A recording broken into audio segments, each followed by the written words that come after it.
So, mga kababayan, eto na nga. Gusto nyo bang reaction na natin agad? So, eto, mga kababayan, reactionan po natin itong survey. Mga kababayan, according kasi dito sa survey, Ma'am Angie Evangelista, hello po. According kasi dito sa survey, mga kababayan, ay bagsak po, no, ang ratings ni PBBM. Same pa rin noon, pero yung kanyang kakatunggali na si Sara ngayon, kung kumbaga kaaway na niya si Sara. Si Sara lang naman nagsabing kaaway, pero si PBBM hindi naman nanghahanap ng away. Kapag disenting tao, marunong umintindi, pero kapag squatter ang ugali, nanununtok ng shirip, ayun. 'Di ba? So ngayon mga kababayan, ito po ang nakarating sa according sa aking research na mga kababayan, no? Ito, pakinggan nyo po mula sa GMA News, mga kababayan, no? Yung ratings na to. Pakinggan nyo ha, mga kababayan. Mas marami ang hindi nasisiyahan sa pagganap ni Pangulong Bongbong Marcos sa kanyang tungkulin kumpara kay Vice President Sara Duterte nitong nakaraang 3 buwan. Ano daw? Batay sa pinakahuli survey ng Pulse Asia. 45% ang nagsabing hindi sila approve sa performance ng Pangulo. 36% naman ang aprobado. 55% naman ang nasisiyahan sa performance ni Vice President Sara Duterte, habang 27% ang hindi raw aprobado. Pagdating naman sa trust ratings, 35% ang malaki ang tiwala sa Pangulo, habang 44% ang nagsabing maliit ang kanilang tiwala o hindi sila nagtitiwala sa Pangulo. 54% naman ang nagtitiwala sa bise, mas mataas sa 26% distrust rating niya. Isinagawa ang survey noong February 27 hanggang March 2, 2026 sa pamamagitan ng face-to-face interviews sa 1,200 representative adults edad 18 pataas. May error margin na plus-minus 2.8% ang survey at confidence level na 95%. So kung ganun pala mga kababayan, pagbabasihan ang 1,000 survey, 1,000 persons, 18 years old pataas, dapat live. 'Di ba? Dapat i-live. Kasi sa totoo lang mga kababayan, kung laging ganyan, actually ito para sa akin, tayo kasi nandito na tayo sa modernisasyon na pamumuhay. Nasa modern na tayo eh. Itong mga survey na to, actually, hindi naman to nakakatulong, no, sa ating bansa. Tanong ko lang mga kababayan, ito bang mga nagsasurvey na to, may sweldo ba to? 'Di ba? Ito bang mga na to mga kababayan, sumusweldo ba to sa gobyerno? Parang hindi naman yata. Oo. Kaya ngayon, mga kababayan, kapag ganito, magawa kayo ng survey, dapat i-live ninyo. 'Di ba? Kasi sa totoo lang mga kababayan, mas maganda kasi yung nakikitang live eh. Kasi sabihin niyo 1,000 katao. Hindi naman yan mahirap kasi alam niyo kung i-live ninyo yan tapos sa 1,000 katao, pwede niyo naman yang i-cut. Ang bilis lang yan. Yung 1,000 katao, i-fast forward ninyo. At least makikita mo doon, tapos iguhit-guhit mo, Sara BBM, guhit. Sara BBM, guhit. Ganun lang naman yun eh. 'Di ba? Kasi sa totoo lang mga kababayan, kung magbe-base lang tayo diyan sa sinasabing face to face sa 1,000 katao, kahit ako pwede ako maganyan eh. Tapos ilagay ko dun sa bond paper envelope, ito maraming kay Sara kaysa kay PBBM. Mas maganda kasi talaga yung naka-live, 'di ba? Kaya mahirap, Diyos ko mga kababayan. Sabi ni Tutoy Bibo, fake yan, mind conditioning yung ginagawa, fake survey. Actually, ganito yan mga kababayan.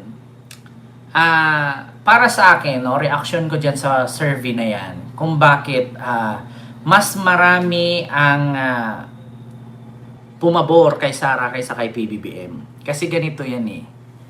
Ni minsan kasi sa social media, sinanay na kasi ni Digong noon na kapag ka binatikos mo si Digong, ang babawi sa'yo, vloggers, trolls.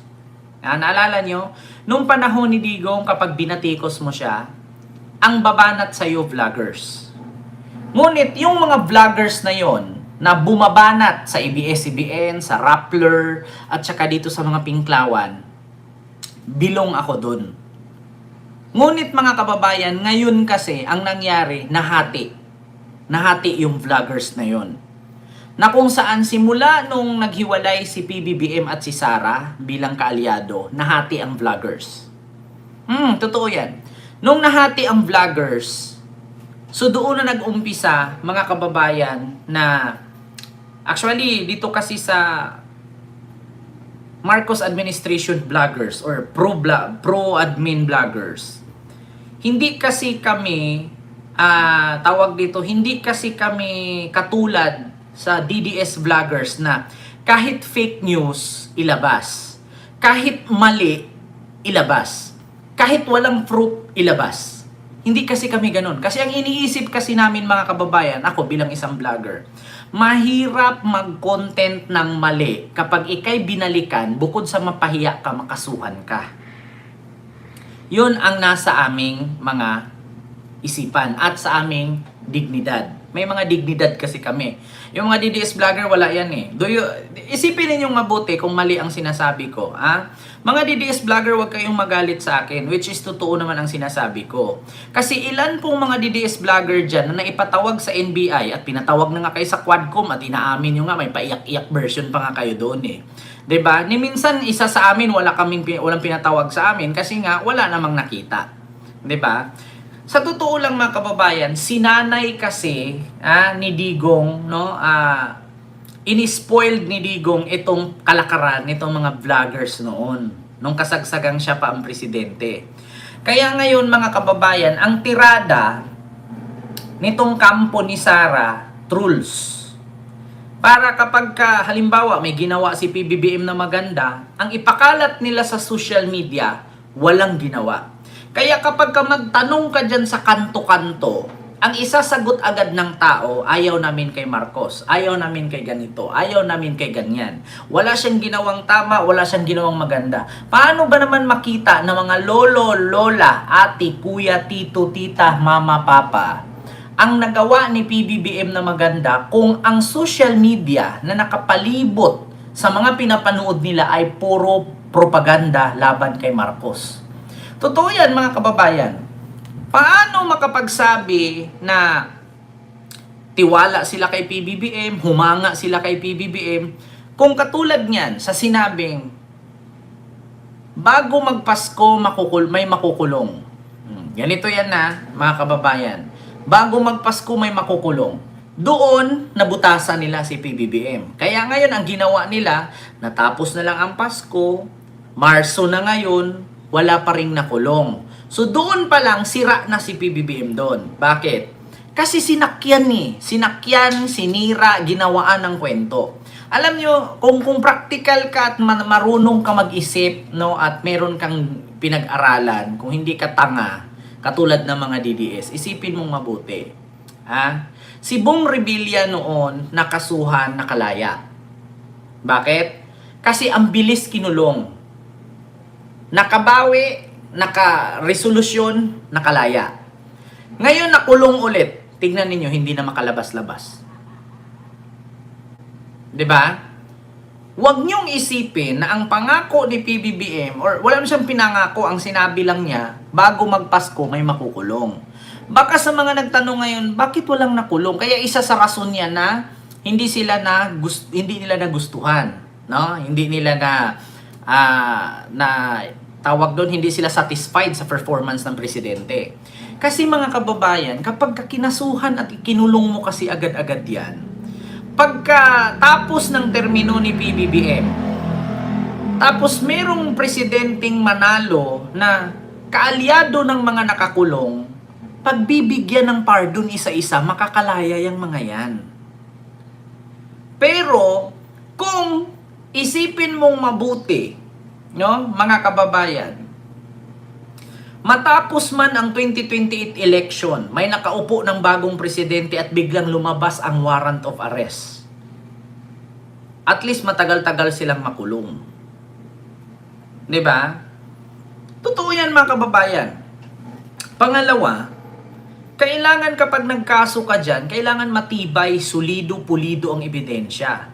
Tingnan nyo nangyari kay Jinggoy, kay Bong Revilla. Kinulong, kalaunan nakalaya. Yeah? Kasi ang babaw ng rason, ang babaw ng ebidensya. Kailangan laliman. Yeah? Laliman ang ebidensya para hindi talaga makakalabas. Walang labasan. 'Di ba? Actually, itong mga Pilipino minsan nalilinlang nadadala sa social media. Biruin mo nga, meron nga video ngayon na may kotse na sinakyan ni Sara, yung convoy ni Sara doon sa Davao City. Tapos biglang may nag-vlog. Oh, ito si Tatay Digong nakauwi na, putang ina. 1 million views agad. 2 days lang. Bakit? Kasi Digong, ang daming nalilinlang Tapos pag titignan mo, ni Nihaw-Niho, ni Anino ni Digong, wala ka makita. Totoo yan mga kababayan. Kasi ang bilis nilang mauto. Ang bilis nilang mapaniwala. Kaya tigil-tigilan nyo yung mga ganyan. Sa totoo lang mga kababayan, no? Hindi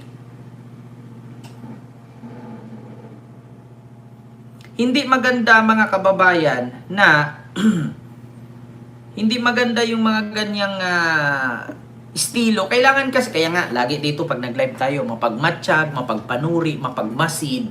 Kaya, bago kayo maniwala sa mga ipinost sa social media, i-research nyo muna. Kaya, mahirap ba? Mahirap bang i-research? Meron ka ngang pampanood ng Facebook, TikTok at YouTube, tapos pag-research hindi. Katulad niyan, pag sinabing, walang mga Pilipinong nakauwi dahil hindi gumalaw si Marcos. I-search mo sa Google kasi bihira lang naman nakaka-afford ng iPhone. Ang kadalasan naman gamit ngayon, Android. I-search mo sa Google. Pag hindi ka marunong mag-type, puntahan mo yung microphone ni Google, tapos sabihin mo, totoo ba na walang Pilipinong nakauwi kasi hindi gumalaw si PBBM? Ito turuan ko kayo para ma-educate kayo at maiwasan ninyo ma-fake news. Ito ayan. Ito Google yan, di ba? Google. Pindutin mo yung microphone yan, sabihin mo, totoo ba na walang mga Pilipinong nakakauwi dahil hindi gumagalaw si PBBM? Wait lang mga kababayan. Wait lang. Totoo ba na walang mga Pilipinong nakakauwi dahil hindi si PBBM gumagalaw? Wait lang nga mga kababayan. Ay, sorry, hindi pala nakakunik. Hindi siya nakakunik mga kababayan. Ito. Totoo ba? Ay. Walang internet. Wait lang. Kasi mabilis lang Kung pagod kayo mag-type, kausapin nyo si Google. Ayan ito. Totoo ba na walang mga Pilipinong nakauwi, apektado sa gera sa UAE dahil si PBBM ay hindi nagtatrabaho? Ito mga kababayan. SMNI, katwiran ni PBBM walang eroplano. Ayan tignan nyo, SMNI, katwiran ni PBBM walang eroplano. Pero kapag tinignan mo mga kababayan, dito sa GMA News, marami pong balita dito na 299 OFW ligtas na nakauwi mula sa Middle East. Ayan tingnan nyo sa balita. Right now, safety first for our people. They are in constant contact with our embassy staff. Altogether, that's 1,416 Filipino nationals who have requested repatriation. Ayan. Kita Right nyo? now, safety first for our people. They are in Tapos, constant contact. magugulat ka dito, mga kababayan, sa ipinost ng SMNI, tignan nyo. Ayan Pagdating sa SMNI, katwiran ni PBBM, walang eroplanong susundo. Diba? Ganon sila mga kababayan. Kaya kung makapanood ka ng SMNI, talagang malilinlang ka at maniniwala ka. Pero kung tatanungin mo sa ibang media outlet, kasi ang laging itinuturo nitong mga DDS, huwag maniwala sa ABS, GMA, TV5 kasi mga bias yan. Bayad na media outlet. Yan ang lagi nilang sinasabi, mga kababayan. Kaya ngayon, hindi natin masisi ang mga Pilipino na kapag nag-survey itong mga, hindi ko alam kung magkano, di ba? Maraming mapapaniwala na, di ba, ganyan si PBBM. Di ba? Maraming mapapaniwala na ganyan si PBBM. Hindi gumagalaw, walang ginagawa. Di ba? Katulad kay Sara, sabi niya, akala nyo nagtatrabaho si BBM? Hindi nagtatrabaho yan. Simula nga nung umalis ako, wala nang direksyon eh. Bakit nung nandoon ka, Sara, miyembro ka pa ng gabinete ni PBBM, may ginawa ka ba? Diba? Yan ang mahirap kasi, mga kababayan, dito sa ating bansa na napakadaming mga social media account na nagpapakalat ng fake news. Alam nyo, pasalamat kayo sa Pilipinas kayo. Kung sa Malaysia at Singapore kayo, tagal nyo ng pinagbibitay. Alam nyo sa Singapore, sa Malaysia, bawal ka maganyan. Kasi pag nag-post ka at nagkaroon ng million comment yan, thousands of comments, hundreds of thousands, patay ka, resto ka diretso, bitay pa kung sakali, kulong ka habang buhay. Diba? Oo, marami po talaga, confi fans, totoo yan. Maraming mga AI ngayon, no, na nagsasalita, tapos mapapanood ng mga matatanda yan. Kaya nga minsan dito may nagko-comment sa akin ng mga matatandang viewers, Ken, totoo ba na ganito? Ken, totoo ba na ganyan? Diba? Dapat nga sa totoo lang, Ma'am Libby Zamora, no, dapat itong AI, ibaban yan dapat sa ating bansa eh. Marami kasing mga platform, dapat yung mga apps na yan, ipagbaband na yan. Kasi mahirap maraming nalilinlang. Kasi biruin nyo mga kababayan, paano mo nasabing mataas ang trust ratings ni Sara kung mismong kapag tinanong mo, ano bang ginawa niya? Ito ang mga DDS, tanungin ko kayo. Alam ko na may mga DDS nanood sa akin. Paki-comment nga dyan kung bakit mataas ang trust ratings ni Sara at ano bang ginawa niya sa loob ng 4 na taon.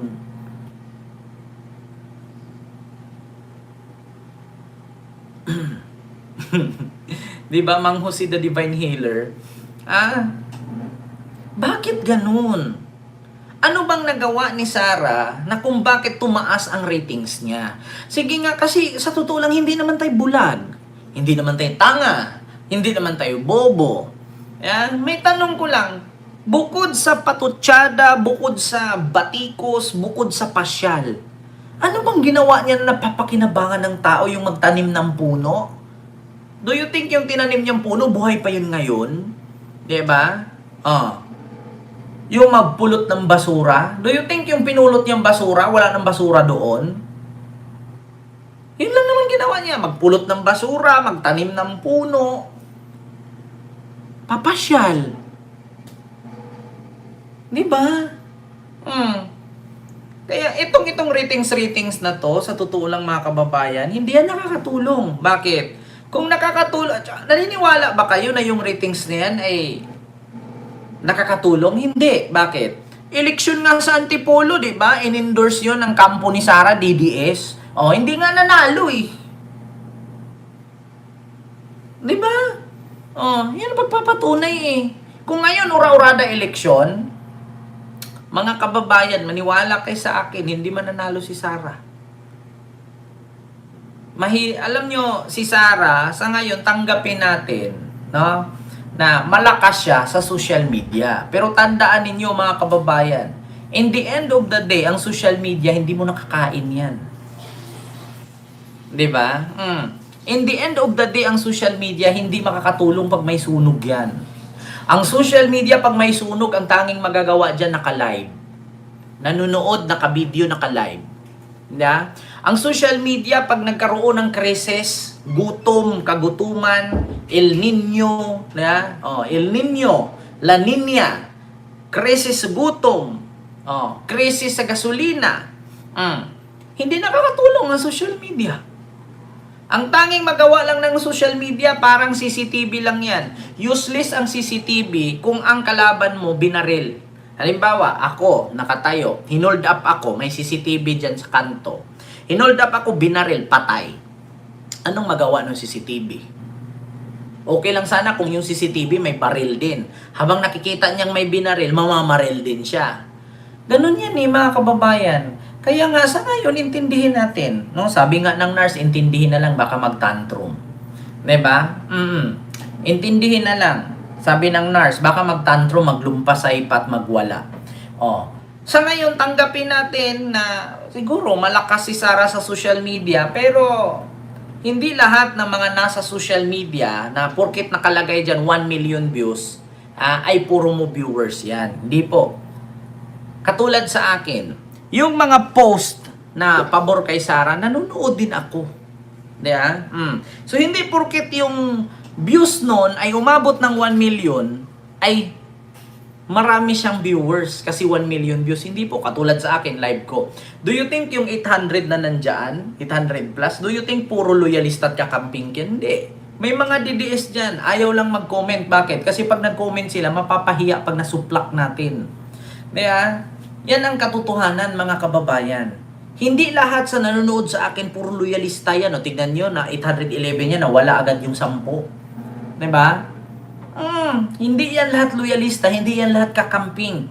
Nanood lang yan sila sa akin dyan, nag-iintay, hindi nagko-comment yung iba dyan, nagmamatsyag lang kung ano yung sasabihin ko, tapos reaksyon na nila, tapos ipopost nila sa Facebook, nagugulat, Diyos ko, yun yung hamon-hamon ko na magilit ako ng leeg, nagugulat ako, saan nila nakuha yun sa YouTube lang naman ako nag-live, pinag-i-screenshot, tapos pinag-a-upload, tapos nagtanong, kailan daw ako magilit, kailan po din ba nakauwi? Kailan po ba makauwi? 'Di ba? Ganun 'yan, 'di ba, Ma'am Brenda Barton? Kaya sa totoo lang yung survey na 'yan. Dito pa nga lang sa views ko, hindi lahat ng 823 diyan ay puro loyalista at kakamping 'yan. May DDS diyan. Kaya itong survey, hindi lahat ng sinasabi diyan ay totoo. 'Di ba?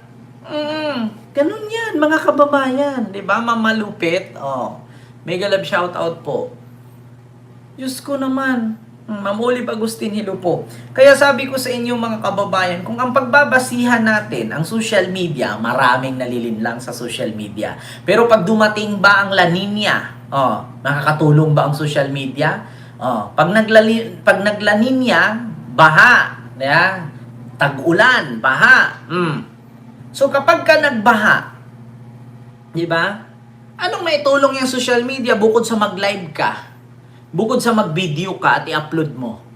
Nakakatulong ba yun? Bibigyan ka ba niya ng bangka para hindi ka mababad sa tubig? Bibigyan ka ba niya ng relief good para meron kang pagkain kasi walang nagtitinda kasi baha? Wala, di ba? Ganun ang social media. Intindihin na lang natin na si Sarah nanguna kasi dahil sa social media maraming nauto, maraming nalinlang. Hayaan nyo na lang. Di ba?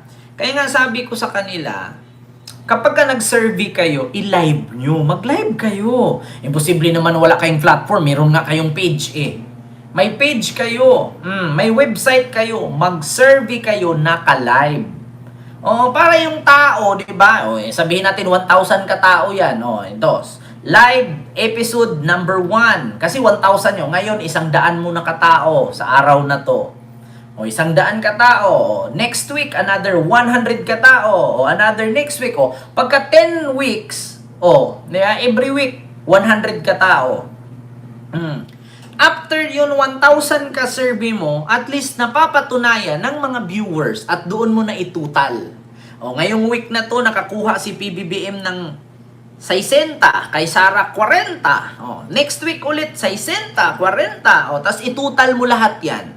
In the end, after 1,000 katao, 10 live, doon natin masasabi na yun ang tamang survey. Kasi naka-live Pero pag ganyan, pwede mo kasing linlangin Sino ba namang tanga? Kahit ako mga kababayan, gagawa ako ng turon. Siyempre yung turon, pag nabalot mo na yun, di mo na makikita yung loob kung gaano kadami o kalaki. Kasi pag iprito mo yan, lulubo yung balot nun. Akala mo marami, pero pagkagat mo, hangin lang pala, kunti lang yung laman. Yung survey na yan, parang turon. habang nagbabalot ka dyan, either lagyan mo ng marami o konti, wala ka nang pakialam yung bumili doon. Kasi pag iprito mo yan, lulubo yan eh. Oh. So pagkain yan, wala parang laman, puro hangin, tapos yung laman sa gitna lang, ganyan ang survey. Kaya, ang bilis ng explanation ko, mga kababayan, imposibleng hindi magigits ng mga DDS yan. Diba? Pwede mong linlangin, pwede mong lagyan ng marami o konti, kasi pag iprito mo yun, hangin yan eh. Lulubo yan eh. Ang tingin ng bumili, ay, laki. Tapos pagkagat mo, crunchy, yung pala, na ano lang, lumubo dahil sa mantika. Diba? Diyos ko, pasorbi din turon, puro hangin. Diba? Yung sorbing turon, ang tawag dito natin ngayon mga kababayan ay serving turon. Bakit? Biruin mo, magbalot ka ng turon, no? Balot ka ganyan. No? Pwede mo naman lagyan niya 3 saging na hiwa lang, 1 langka. Balot mong ganyan, tapos pag prito niyan, lulubo yan eh. Oh, di ang laki tignan. So pagkain mo, walang laman. Ganyan yung survey nila, mga kababayan. Am I right, Mr. Chair? Sorbing turun. Yeah. Ay naku, pwede nyo naman linlangin, Diyos ko. Ano bang sa kapiranggot na papel? 'Di ba? Ano bang diyan sa website, pwede mo naman i-edit yan pag naglabas ka ng article dyan eh. Kahit masabihin mo, 10,000 katao sinurvey mo, yan yung resulta. Sulat lang yan eh. Katang isip, manipulation yan eh. Diba? Minamanipula nila yung survey. Para sabihin, ganito si PBBM, ganyan si ganyan. Diba? Ganun yun, Ma'am Emma Cordova. Ma'am Brindan kay Ma'am Cirila Andres. Yeah.